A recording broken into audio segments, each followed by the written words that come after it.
Hello decay fame, எல்லாரும் எப்படி இருக்கீங்க? நல்லா இருக்கீங்க நம்புறேன். இன்னைக்கு நம்ம கிட்ட என்ன பைக் இருக்குன்னு பாத்தீங்கன்னா ஒரு தரமான அட்வென்ச்சர் பைக்கை தான் நம்ம இப்ப கொண்டு வந்திருக்கோம்.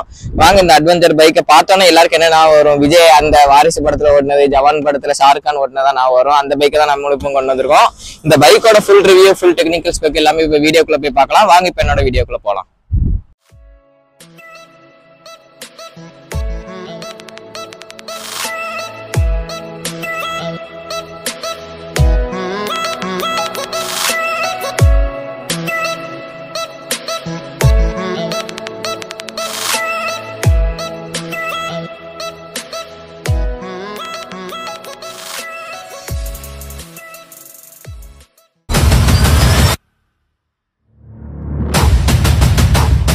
எப்பவும் வழக்கம் போல இந்த ஹெட்லைட்ல இருந்து பார்க்க ஆரம்பிக்கலாம். ஆனா இந்த வாட்டி ஹெட்லைட்ல இருந்து பார்க்க போறது இல்லை. இந்த வாட்டி வந்து அட்வென்ச்சர் பைக் கொண்டு வந்திருக்கனால இந்த பைக்குக்கு மெயின் கம்ஃபர்ட்டே சஸ்பென்ஷன் தான். அதனால இந்த பைக்கோட சஸ்பென்ஷன்ல இருந்து எல்லாமே எப்படி இருக்குன்னு சொல்லி இந்த வீடியோல கம்ஃபர்ட் ஃபர்ஸ்ட்ல இருந்து பார்க்க போறோம். ஃபர்ஸ்ட் இந்த பைக்கோட சஸ்பென்ஷனை பாத்தீங்கன்னா நல்ல எவ்வளவுதான் குண்டு குழியில ஏற்றி இறக்குனாலும் இந்த பைக்கோட சஸ்பென்ஷன் வந்து நல்லாவே இருக்கு. அதுக்கப்புறம் இந்த இதுல ஹெட்லைட்டை பாத்தீங்கன்னா இதுலயும் நல்லா ரவுண்ட் ஷேப்ல கொடுத்துருக்காங்க ஹெட்லைட்டு. அதுல வந்து எஸ்டி அவங்க பேஜிங் சிம்பிள், மேல ஹை பீம் லோ பீம் ரெண்டும் கொடுத்துருக்காங்க. இந்த கிரில் வந்து எக்ஸ்ட்ரா ஃபிட்டிங்ஸ் தான், அது எக்ஸ்ட்ரா ஃபிட்டிங்ஸ்ல வரும். நெக்ஸ்ட் மக்கால பாத்தீங்கன்னா ஆஃப் ரோடுக்காக கீழே ஒண்ணு மேல ஒண்ணு அந்த ஆஃப் ரோட் லுக்கு கொண்டு வரதுக்காக அதை கொடுத்துருக்காங்க. நெக்ஸ்ட் டயரை பாத்தீங்கன்னா நல்ல ஆஃப் ரோடு டயர் தாங்க கொடுத்துருக்காங்க. பாத்தீங்கன்னா சிஎட் டயர் தான் கொடுத்துருக்காங்க. டயர் சைஸ் என்னதுன்னா 90 90 21 அந்த ஸ்டீல் வீல் சைஸ் தான் கொடுத்துருக்காங்க. இது வந்து டியூப்லெஸ் கிடையாது, டியூப் டயர் தான் கொடுத்துருக்காங்க. ஃபோக்ஸ் வீல் இருக்கு. ஃப்ரண்ட் அண்ட் பேக் ரெண்டுமே ஏபிஎஸ் எல்லாம் கொடுத்துருக்காங்க. சேஃப்டிக்காக இது எல்லாமே அடிஷனல் ஃபிட்டிங்ஸ் தான். நம்ம கீழே விழுந்த கிராஷ் கார்டு இதுக்கு கொடுத்துருக்காங்க. நெக்ஸ்ட் இந்த பைக்கோட இன்ஜின் எத்தனை சிசி பாத்தீங்கன்னா 334 சிசி இன்ஜின்.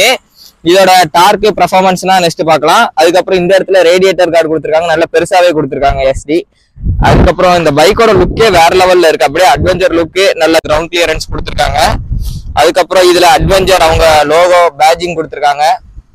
நெக்ஸ்ட் இந்த சைடு பாத்தீங்கன்னா சைலன்சர் இந்த சைடு நல்லா பெருசா ஆஃப் ரோடுக்கு உண்டான மாதிரி அப்படியே சைலன்சர் கொடுத்துருக்காங்க. பேக் வீல் வந்து பாத்தீங்கன்னா சைஸ் 130 80 17. பேக்லயும் சிஎட் டயர் தான் கொடுத்துருக்காங்க. இதுவும் நல்லா ஆஃப் ரோடு கிரிப்பா இருக்கு டயரு. இந்த பைக்கோட சீட் கம்ஃபர்ட் பாத்தீங்கன்னா ஓட்டுற ஆளுக்கும் நல்லா இருக்கு, பில்லியனுக்கும் நல்லா சீட் கம்ஃபர்ட்டா இருக்கு. அது போக டூரிங்க்கு ஏதாச்சும் மாட்டோம்னா பின்னாடி டாப் பாக்ஸ் எல்லாம் மாட்டுறதுக்காக இது எல்லாமே அடிஷனல் ஃபிட்டிங்ஸ்ல கொடுத்துருக்காங்க. பின்னாடி பாத்தீங்கன்னா வீலுக்கும் மக்காடுக்கும் நல்லா ஹைட்டாவே இருக்கு, அந்த சேர் எதுவும் அடிக்காது நம்மளுக்கு பேக் சைட்ல. அது போக பின்னாடி இண்டிகேட்டர் எப்படி கொடுத்துருக்காங்க, நல்லா ரவுண்ட் ஷேப்ல கொடுத்துருக்காங்க. டேஞ்சர் லைட்டும் பின்னாடி ரவுண்ட் ஷேப்ல கொடுத்துருக்காங்க. இந்த வண்டியோட சீட் ஹைட் எவ்வளவு பாத்தீங்கன்னா கிரவுண்ட் கிளியரன்ஸ்ல இருந்து 815 mm சீட் ஹைட் கொடுத்துருக்காங்க. அதனால நம்ம ஆஃப் ரோட் எல்லாம் போது அசாராம நம்ம பூந்து போயிட்டு இருக்கலாம். நெக்ஸ்ட் இந்த டேங்க் கெப்பாசிட்டி எத்தனை பாத்தீங்கன்னா 15.5 லிட்டர் டேங்க் கெப்பாசிட்டி. இதோட மைலேஜ் எவ்வளவு கொடுக்கணும்னு சொல்லியிருந்தாங்க பாத்தீங்கன்னா ஷோரூம்ல இருந்து 35 கொடுக்கணும்னு சொல்லியிருந்தாங்க. நம்ம இதுல இருந்து மைலேஜ் எவ்வளவு கெஸ் பண்ணலாம்னா ஒரு 28 to 30 அவ்வளவு கெஸ் பண்ணலாம் இந்த பைக்ல இருந்து மைலேஜ். அதுக்கப்புறம் சஸ்பென்ஷன் கம்ஃபர்ட்லாம் நல்லாவே இருக்கு, நல்லா இருக்கு சஸ்பென்ஷன் கம்ஃபர்ட்லாம். ஆஃப் ரோடிங்க்கு மெயினா உருவாக்குனது அந்த மெயினா பார்க்க வேண்டிய சஸ்பென்ஷன் தான். சஸ்பென்ஷன் நல்லாவே இருக்கு. நெக்ஸ்ட் இந்த இதுல வந்து பிரேக்கிங் எப்படி கொடுத்துருக்காங்கன்னு பாத்தீங்கன்னா இதுல ஒரு டிசைனா கொடுத்துருக்காங்க, ஆஃப் ரோடுக்கே உருவாக்குற மாதிரி இருக்கு.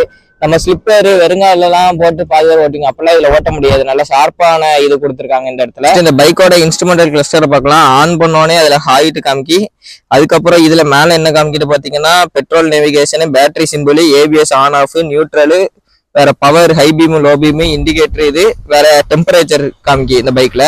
அது போக ப்ளூடூத் கனெக்டிவிட்டி உண்டு எஸ்டில. வேற இந்த எஸ்டிக்குள்ள இதுல என்ன கொடுத்துருக்காங்களா, ஸ்பீடோமீட்டர்ல ஸ்பீடு காமிக்கிறது, ட்ரிப் ஏ ட்ரிப் பி, அப்போ கியர் ஷிஃப்டிங் இண்டிகேஷன், டைம், இதெல்லாம் காமிக்காங்க. வேற இதுல மோட்ல என்ன இருக்குன்னு பாத்தீங்கன்னா ஆவரேஜ் கிலோமீட்டர் போறது, வேற டேட்டு டைமு அதுதான் காமிக்க. வேற நம்ம ஜாவாவை கம்பேர் பண்ணும் போது எஸ்டி இதோட ஸ்விட்ச் குவாலிட்டி அந்த அளவுக்கு இல்ல, கொஞ்சம் இதாதான் இருக்கு, எனக்கு அந்த அளவுக்கு பிடிக்கல. அது போக இதை நான் ரைட் பண்ணி பார்க்க போது தெரிஞ்சிச்சு சைலன்சர் நோட்டு எனக்கு அந்த அளவுக்கு ஒரு மாதிரி ரோட்ல போகும்போது அந்த அட்ராக்ஷன் அது எதுவுமே இல்லை இந்த சைலன்சர் நோட்டை பார்க்க போது. நான் உங்களுக்கு சைலன்சர் நோட்டை இப்போ ஆட் பண்ணி விடுறேன்.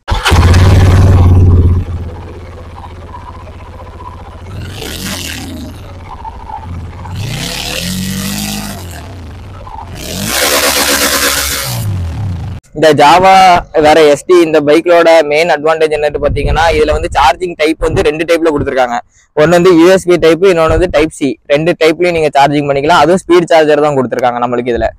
நெக்ஸ்ட் இந்த பைக் நான் வந்து 5.6 இருக்கேன். எனக்கு கால் இந்த அளவுக்கு தான் எட்டுது. பைக் சரியான ஹைட்டா இருக்கு. பைக்கோட டேங்க் கெப்பாசிட்டி எத்தனை பாத்தீங்கன்னா 15.5 லிட்டர் டேங்க் கெப்பாசிட்டி. எவ்வளவு மைலேஜ் கொடுக்கணும்னு பாத்தீங்கன்னா ஒரு 35 ஷோரூம்ல கொடுக்கணும்னு சொன்னாங்க. நம்ம ஒரு 28ல இருந்து ஒரு 30 வரைக்கும் இதை எதிர்பார்க்கலாம். அதுக்கப்புறம் இதோட பவர் டார்க்ல எவ்வளவு ப்ரொடியூஸ் பண்ணுது பாத்தீங்கன்னா இது வந்து டார்க் எவ்வளவு ப்ரொடியூஸ் பண்ணுதுன்னா 29.9 Nm டார்க் ப்ரொடியூஸ் பண்ணுது. அது மட்டும் இல்லாம பவர் வந்து எவ்வளவு ப்ரொடியூஸ் பண்ணுது பாத்தீங்கன்னா 30.2 PS பவர் வந்து இது ப்ரொடியூஸ் பண்ணுது. நெக்ஸ்ட் இதோட வீல் பேஸ் எவ்வளவு பாத்தீங்கன்னா 1462 mm வீல் பேஸ் கொடுத்துருக்காங்க. நெக்ஸ்ட் இந்த பைக்கோட ரைடிங் எக்ஸ்பீரியன்ஸ் எப்படி இருக்குன்னு சொல்லி வாங்க இப்ப பாக்கலாம். எல்லாரும் ரைட் பண்ண போது மறக்காம ஹெல்மெட் போட்டு ரைட் பண்ணுங்க. இப்போ பைக்கை நம்ம ஓட்டிகிட்டு போயிட்டுருக்கோம். என்ன பைக் ஓட்டிகிட்டு போயிட்டுருக்கோம் பார்த்தீங்கன்னா SD அட்வென்ச்சர் தாங்க ஓட்டிகிட்டு போயிட்டுருக்கோம். இந்த பைக்கோட சிசி வந்து 334 சிசி. இது பர்ஃபார்மன்ஸு டார்க் எல்லாமே நல்லா தான் ப்ரொடியூஸ் பண்ணுது. இதோட சஸ்பென்ஷன் கம்ஃபர்ட்டு ரொம்பவே சூப்பராக இருக்குங்க பைக்கு. அது மட்டும் இல்லாமல் இது எக்ஸாஸ்ட் நோட் அந்த அளவுக்கு எனக்கு பெருசாக பர்ஃபார்ம் பண்ணுற அளவுக்கு ஃபீலிங் இல்லை. இது ஒரு 73, 74, 75 அந்த ரேஞ்சில் போனாலும் நம்மளுக்கு அந்த வாபுலேஷன் இல்லாமல் அப்படியே க்ரூஸ் அப்படின்னு நைஸாக கூட்டு போயிட்டுருக்கு.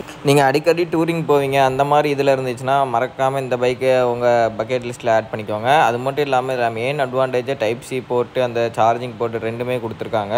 அது மட்டும் இல்லாமல் டெம்பரேச்சர் செட்டிங்ஸ் கூட இந்த பைக்கில் கொடுத்துருக்காங்க. இந்த பைக் வந்து 2 கலர் வேரியண்ட்டில் இருக்குது. ஒன்று இந்த வீடியோவில் பார்த்தீங்களா இந்த கலரு, அப்புறம் ஒரு ஒயிட்டு வித் ப்ளூ அந்த கலரில் இருக்குது. இந்த வீடியோ உங்களுக்கு பிடிச்சிருக்கும்னு நம்புறேன். நெக்ஸ்ட் எந்த பைக் எடுத்து வீடியோ போடலான்னு சொல்லி மறக்காமல் கமெண்ட் செக்ஷனில் சொல்லுங்கள். நம்ம சேனலுக்கு இப்போ தான் புதுசு வந்தீங்கன்னா மறக்காமல் சப்ஸ்கிரைப் பண்ணிக்கோங்க. Next video